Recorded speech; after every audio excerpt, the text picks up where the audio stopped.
when you get into this book, and right from the beginning, to hear her acknowledgments. So, in other words, people that she is giving some credit to, the people that have inspired her, or whatever the case may be.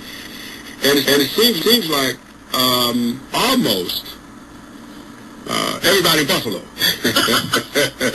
I went through this, and I noticed all the clergymen. I mean, if you just had these people themselves, Sister Meadows, buy your book, you might be a millionaire.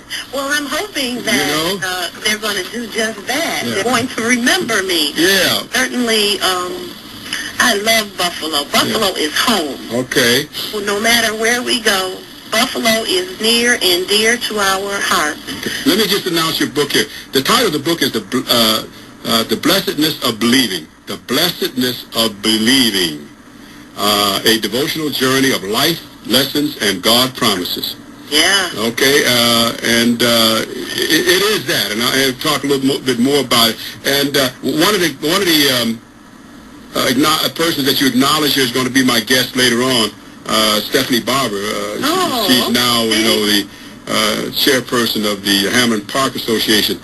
She'll probably be here later on. And you got all. So tell us a little bit about how you left here. You went. You went to Virginia. We left. We packed up. Okay. It was funny. At the time, I was working for New Mount Ararat Temple of Prayer. Okay. I loved my job. Loved everybody that was there. And Ricky and I often would talk about moving, but never did I anticipate that after that conversation, that shortly thereafter, of 2000, I believe, we would become residents in Virginia Beach, Virginia. I had not intended on writing any kind of anything, actually, when we left. I was depressed. I was blue. I really did not anticipate the move to happen as quickly as it had. And so, being from Buffalo, having all these wonderful relationships and, a church family that was just so near and dear to our hearts. Okay.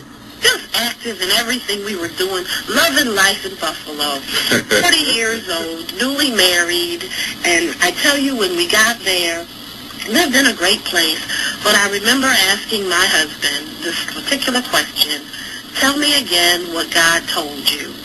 Because I was wondering, what in the world were we doing in Virginia? Well, little did I know that God had gotten us to a place where he would, as I say, he had got our full attention. And many things began to happen, and it was not easy. But what I loved about, when I think about this, is we never lived like our pocketbooks, Mr. Kirkland. We never lived like our pocketbooks. And so God was so gracious in everything that he had done for us. We were down to one car, and I remember I had the car. My son is now 23, and I think I got my car when Mike was a little guy, and our car, the transmission died. And I remember our car dying in front of an auto place, a transmission place. God would have it that it would die there. And I remember the woman there who was the clerk, or, the person that takes the money and does the accounting. She said to me, I don't know why I'm doing this. And I knew why she was doing this, meaning why was she taking our car, and we worked out an agreement where we would pay weekly, because I was then working for the health department, and that was the only way we could do that. So I agreed, and I signed this contract, and our car was fixed, and everything went well. And I tell you, doors opened. Some people were receptive to us, and others were not. And my husband had asked me to write something inspirational for the church's website, the church we were attending at the time. And I remember thinking, I don't want to write anything. I want to go home. I'm tired of this. These people are nice, but they're not the folks that I love and know and who care about us. So our comfort zone was basically yanked from underneath us, and I began to write. And people began to read the devotionals, and they were online, and they asked the question, where did you get that from? And I thought, where did I get it from? So those are my testimonies. Right. It was my life lesson. But in each life lesson, I think it not only spoke to my circumstance, but it also spoke to others who might have been incurring the same kind. But this is what your book is about. And that's exactly what your book is about your life experiences, inspiration, devotion, I think you referred to it a couple times in the book. And you take, and the most interesting about it, I should say, the interesting thing about it, is that it's just what you say it is. It's about your life. You run into things that happen to you during the day, you relate that to God. Exactly. And with things that, whereas we would just ignore it and keep going and never give it a second thought, you take it and run with it and show how God is related to what took place. He gives us these life lessons that probably, had I been anywhere else, I would have done just that. But let's look at something else about you. You went to Howard University? I did. You graduated from Howard? I did. Was that before you left here or what? Oh, sure. Okay, now, I don't know. You have to remember, I am now 50s. We'll say Are you really? 50s. Well, you still look like that little young lady I knew all those years. You know what I mean? Well, there's a scripture that talks about how he'll restore what the cankerworm devoured. So not only, I believe, is it good genes, but it's also just God's grace. It really is that has just sustained us. But yes, indeed. So I had this full life, mind you. Attended Howard University. After I graduated from Howard, I came home to Buffalo, enrolled in UB's grad program. I have my master's from UB. And so I was raising my son. I was just living, our lives the way we normally do, and my first marriage did not work. And so that's how that went. And then many years later, I would Ricky and I would meet again. We would see each other again. And he was my friend in high school. Okay. So we weren't strangers. So people say you all are like friends. And yeah, he's my soulmate. We laugh about that. He's really my friend. And so it was really his encouragement after we had relocated to Virginia.